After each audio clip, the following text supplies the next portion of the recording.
All right, hello. As she said, I am Rebecca Teleszky. I go by Becky, and this is my mentor, Leah Davidson, and we both work at UCLA in California. I'm going to talk about my story, and Maria is going to talk about more detail on mentorship in general. I'm going to tell you how mentoring impacted me both as a student and as a new grad and a young professional. Let's go a few years back after I finished undergrad. I was living in Chicago working odd jobs that someone in our profession doesn't usually work. I was in real estate and I was also modeling. I didn't have much experience with 9-to-5 work life, and I definitely didn't have healthcare experience. I moved out to LA to continue modeling, and the time came to do my practicum, and I got placed at UCLA. Let's just say I was terrified. I didn't think I belonged in the professional realm at all. I didn't think I was intelligent enough. I wasn't confident. I didn't think I'd be able to complete the projects that they gave me, and I didn't think anyone was going to be nice to me. Overall, what I envisioned was not very positive. But I could not be more wrong. It was the exact opposite. The moment I met Maria, I was instantly relieved by how approachable, nice, intelligent, and real she was. She reminded me of me. The whole management team was the same way. They were always there to help guide me. Everybody worked with me to develop professionally and help me prepare for the real world. They helped me work on my interview skills, build my resume, and just have real talk. I was able to see how everything that I learned in school played out and everything came full circle. Maria knew that I didn't have a lot of professional experience in healthcare, so she volunteered to let me shadow her once a week. And I went with her to everything, meetings, calls, just talking. It was amazing. I learned so much at my practicum that when I left, I was ready to hit the ground running and apply for my first job in AHIM. I knew I wanted to work at UCLA, so I secretly held out for it. I did apply to other jobs here and there, but I was waiting. And the day came and a position opened and I jumped on it. I am, and I was then, a recovery audit contractor. In that role, it is me and one other person. So the first week went as planned. We had a lot of training. It was so good to see everybody again. What you would expect for a first week. Week 2 rolled around, and I found out that my counterpart was moving and would be gone from UCLA by the end of the week. I went into full-blown panic mode. I didn't show it at work, but inside I was screaming. Here I am, a brand new employee, and they gave me a chance because they knew me as a student. I have no experience, and now I'm on my own. I'm definitely going to mess this up. I was convinced. So week 3 started. I didn't say anything, went to my desk, and just thought, okay, here it goes. Well, Maria, being intuitive, knew I wasn't okay. So she came to my desk that day, and I think we both remember the moment when she looked at me and said, "Are you okay?" And of course I said, "No." So she took me into her office and laid it out perfectly. What can I do to help you? What can we do to make you feel more comfortable? And let's come up with a plan to make you successful. We were able to devise a plan that let me have a strong support system within the organization and be able to look to managers and former people who had my position for help. Also, it's Maria's favorite thing to say, but everybody gets an A+ in their first month. So after that meeting, I felt beyond confident. I got to work the next day and I was ready to attack, and I did. So much so that by week 5, I was training the new hire. So Maria's convo left me with a lot. The confidence to succeed in my role and know that I can, learning so much from just sitting with her for a few minutes, and knowing more than anything that I needed her as a permanent mentor in my professional life. Being so new to the professional world, I didn't know if this was appropriate. I didn't know if you could ask somebody within your organization to mentor you, let alone the director of the entire department. So I reached out to my mom's friend, who is a director in a different department at a hospital in Chicago. She was an amazing resource and gave me literature to read, helped me plan a way to talk to Maria about asking her to mentor me, and reassured me that me wanting a mentor this early on in my career was a trait of success. So I went into work the next day, I emailed Maria, I said, "Can you talk?" She said, "Is everything okay?" And I said, "It's more than okay." And I went into her office, I skipped the slide. I went into her office and said the same things I've said to you today. I asked her if she would be my mentor, and she said yes. We now have scheduled mentor meetings in addition to her open door policy. I rely on Maria for many things, to help me see the big picture and remind me of my goals and what I'm working towards, to push me and help me when my confidence may be sinking, to answer my constant questions, give me feedback, and her honest, unbiased opinion, whether it be good or bad. She's someone that will present new opportunities for me and help me hone in on my strengths and improve on my weaknesses. She's someone that I can relate to and truly trust, somebody that I look up to and somebody that I can see myself in their seat one day. She has a management style that I fully believe in and want to replicate. She empowers me by the way she handles and approaches all situations. And she's somebody that I learned so much from just sitting with her for a few minutes. Most of all, she's somebody that will be there for me. And that's what I truly believe mentorship is about. A great example of this is right before we left for convention, I was starting to get nervous, and I emailed her saying, "Can you talk today?" And she wrote me back sometimes, but the most important thing she wrote back is, "I am here for you," in all caps. And that is exactly what I needed to hear, that somebody was there in this professional space and knew what I was going through and was there to support me. I am so proud to say I've accomplished more than I've ever imagined in my short time in the HIM world. I had my first journal piece published by the CHIA, the California Association. I'm here speaking at my first national convention, and I am so proud to say that I am officially moving into a supervisory role in the next month at UCLA.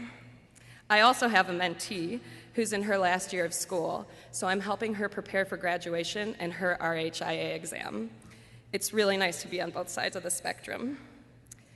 Even though I developed my own personal space at UCLA and worked extremely hard to get where I am, none of it would have been possible without the amazing support I get from Maria and the whole management team at UCLA.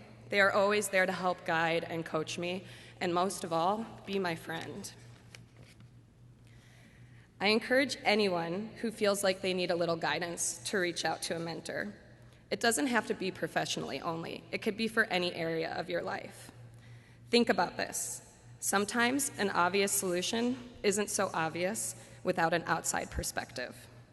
However, students and new grads, I especially encourage you to find a mentor. It's very crucial at this stage. You don't see everything big picture yet, and having a mentor could really be that extra push you need to get to the next level. The last thing I want to leave you with is this: SHIP, SHIP. Friendship, relationship, mentorship. It's all a mutual relationship. There is a lot of sharing, giving, and learning on both ends, which makes it both beneficial and wonderful for both parties. I know that every time I sit with Maria, I thank her for her time and guidance, but she also thanks me for all that she learns from me. So if you're scared to ask somebody to be your mentor or think somebody is too busy, just remember that mentors wouldn't do what they do if they didn't benefit and enjoy it. So go out. I challenge you to ask that person to mentor you today. I am so thankful for all that I have been given professionally and all that I have experienced thus far, and the people I get to surround myself every day with in the workplace.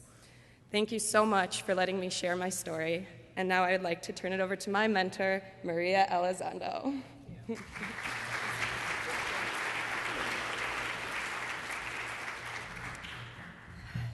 Good morning. Good morning. There, now we're talking. So that's a really difficult thing to follow because Becky is amazing. But I want to first thank some of the speakers that shared with you some of their experiences earlier today. A lot of what you heard is a lot of what we talk about in HIM for those of us that have maybe been practicing for a little while longer and have been out there mentoring, teaching, leading teams. Every single thing that I heard this morning is spot on. I hope that all of you will take a little bit of that back with you and use that to develop your practice. So the title of our presentation today is Mentorship, the Practice of Mentorship.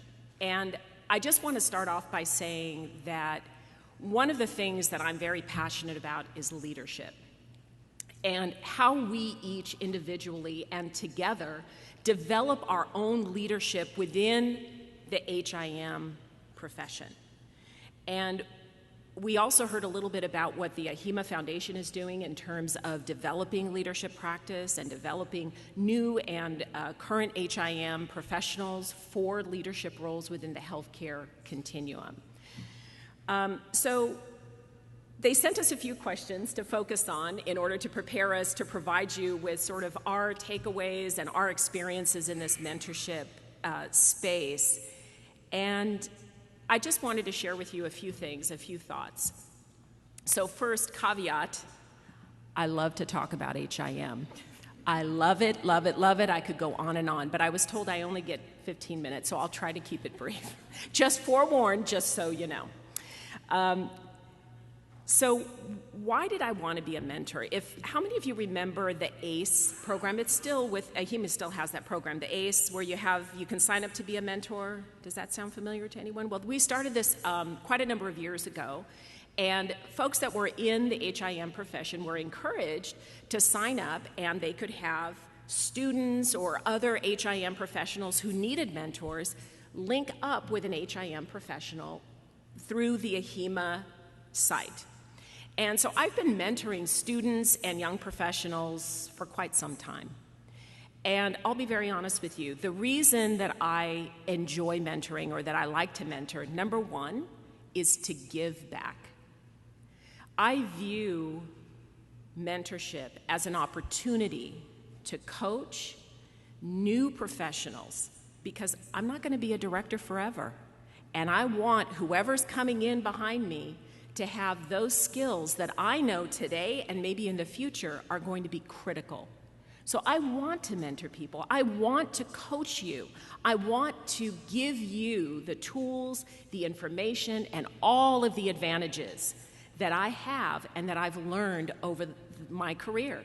I think that in order for me to be the best at what I do, to develop my individual HIM practice, I have to give back.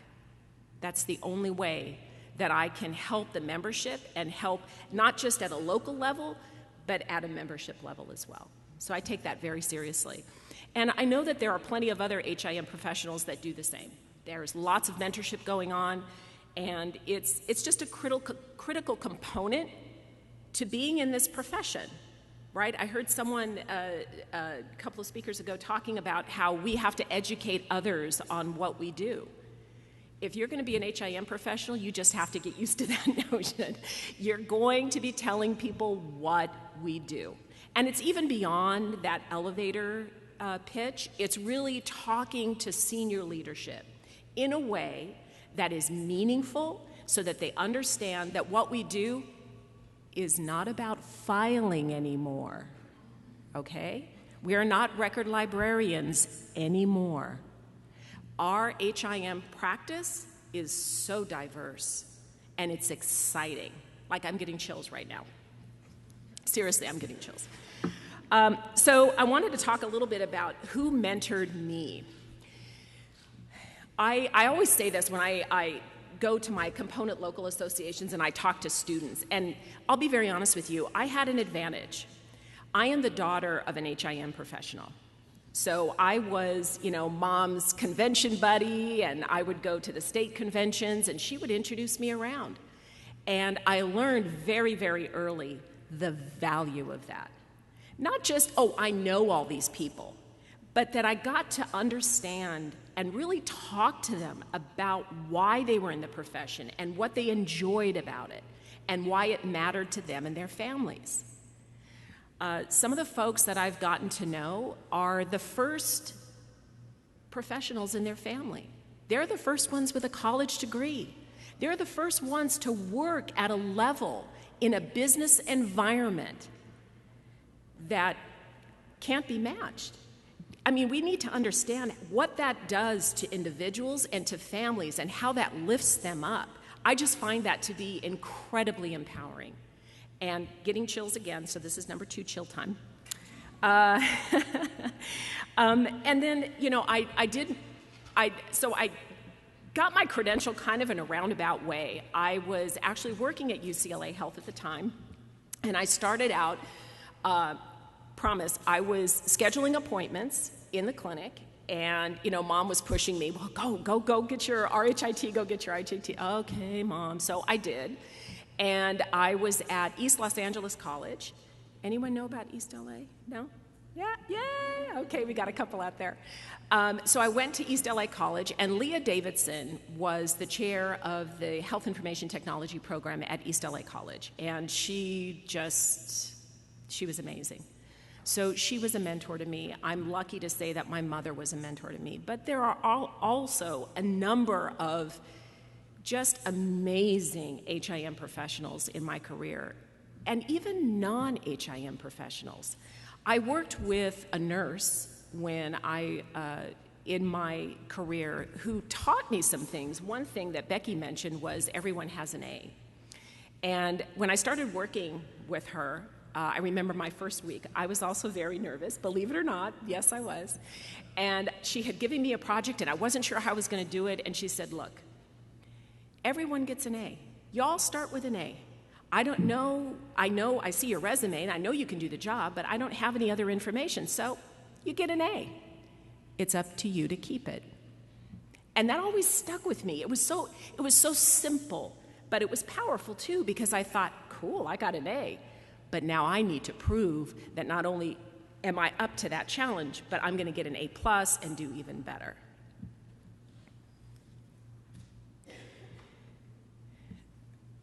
One of the other questions that was brought up as a topic to consider was, what does mentorship look like? So just a show of hands, because I wasn't here at the very, very beginning, how many are in leadership roles within the HIM space? Or we're all students? We've got one of my managers here. No? Okay. Second career? Nice. So of those in your second career, have you been in roles of responsibility, manager, directors in your previous careers, right? So, exactly. So, this is brand new. I would venture to guess that it's a little scary, and I'm also going to guess that you've probably told, even though you've had that experience in the past, you're starting brand new from square one. I'm sure you've gotten that information as well. One of the things about mentorship is, another way to think about it is coaching. How do we, as HIM professionals, develop ourselves and others through coaching? Sometimes coaching is it can be very local. It's a one-on-one, a simple, someone, maybe a friend has an issue or a concern about what should they take. They've got 2 job opportunities. Which one should they take? And you listen to them, and you both talk it out, and you try to provide your own experiences and help guide them. That's coaching. You don't have to be the director of a health system. You don't have to be a manager. You don't have to be a supervisor. You don't have to be any title at all to be able to provide that essence, that little piece of assistance to someone that's looking for it. So one of the things that I decided to do early in my career, after my first directorship, I was the director of HIM at St. John's, and this is in Santa Monica in California. And I started to become more and more involved with volunteering and with the local association in Southern California. And I really saw the need. The majority of the people going to our meetings were students. And they were there, and they were really wanting to reach out. And I saw that they were having a hard time finding places for their practicums. I mean, truth, I had to call 5 places to find a practicum site. Okay, right? How many are having some difficulty? So we're trying to get the word out. We're trying to figure out how can we solve that gap? What do we need to do as HIM professionals within this sphere?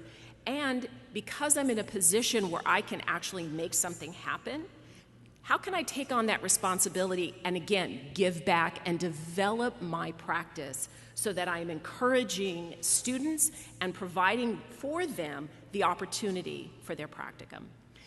So when I was at Stanford, we actually developed just the very beginnings of a program that now at UCLA Health has come into fruition. And essentially what we've done is our student practicums, we usually take about 3 students a year. Every single student is matched with a manager, and we do not put students next to people to do work. All of our practicums are project-based. What that means is that, for instance, Leslie, raise your hand. Leslie's one of my managers. She will look at the resume of a practicum student. She'll say, oh my gosh, this person has this interest. Oh, I've got a project for her. And so now she's matched with that student for that student's practicum. That doesn't mean that the student doesn't meet with me or doesn't meet with our operations manager or our cancer registry, but that student is going to have at least 2 projects that are meaningful and productive and that help them to grow and understand that there is a new way to do HIM today. I'm not going to sit you in assembly, well, there's no more assembly in our world, right? I'm going to sit you in analysis and try to look at all the deficiencies. You should understand what that is, but I'd rather figure out what's a project that we can develop so that student can understand the why, not just the how. And we have found that to be very, very meaningful for our practicum students. Every student comes with different wants and different needs. Sometimes we have students that are just really, they're all about coding. And so we can do that too. But it just really begins with that conversation. So the first time a student comes, their first day, they get, I call it my little practicum spiel, because they get to sit with me for about an hour, and I talk to them about what the expectations are, what the advantages are, what we're here to do for them. So our approach is that our practicum students, this is a job. You tell me what your hours are going to be and when we can expect you. If you're not going to be in, we want to get an email so that we know, if we have something planned. You will be attending meetings with us. You will be on conference calls. I think, Becky, you even did a training session we had you do one time. So there's real opportunities there. And this is how the management team and I have together collaboratively developed a program within our department to help our practicum students. I know that other institutions are doing the same thing to varying degrees of specificity. It just depends on, the organization. And then, lastly, just a couple things. I also heard some of our speakers talk about, well, how can I find a mentor? And I think, Becky, you said it so nicely. Just ask. We love to be asked. You have no idea. You may be nervous, and you maybe think, oh, they're going to say no. No, we really love to be asked. One of the things that I work on the board for the state of California is this idea of service and getting volunteers. And some of the feedback that we get from folks is they want to be asked. Sometimes people want to be asked, we need you. We need your service. Would you consider doing, this or that? And that's really impactful when you think about it. The fact that it's that simple. And yeah, okay, so maybe every once in a while you'll get a no, or not at this time, or I don't have the time. That's okay. It gets you in that mode of the ask. My sense is you probably won't get very many no's. So just ask. The other thing is, if you are in an organization, let's say you just started, you're working in HIM, and it's great and you're happy, but you really want to see strategically, where do I go? What's my next thing, right? Put your hand up when they're asking for volunteers. Always, always. And I tell this to my staff all the time. We have projects all the time, and we will ask, okay guys, we are gonna be doing this or that. I need 3 or 4 people. I wanna see hands up. I'm speaking to you as a manager, as a director. I wanna see hands up, because that tells me a lot. That tells me, number 1, you're motivated, you're engaged, number 2, and that you have an eye on increasing your subject matter expertise and developing yourself. And that's huge. Thank you. I told you I was going to go over. I told you I like to talk about HIM. All right. And I will finish right here. The last thing is, and I talked about this just very briefly, was service. How many of you are volunteering at the local or at your state? 1, 2, got some spattering of hands? Great. I cannot tell you enough how critical that is. Volunteer, volunteer, volunteer. And I know you may think, oh my God, I'm so busy with school, and I have a family, I have children, I have work, I have all of these competing commitments. Sometimes that volunteerism is just 1 conference call a month. And you give your voice, you give your expertise, and what you gain is immeasurable. It's that act of service. And so the last thing I want to say is it was really hard to come up here because I was moved to tears. You're so generous. Thank you so much, and thank you, everyone.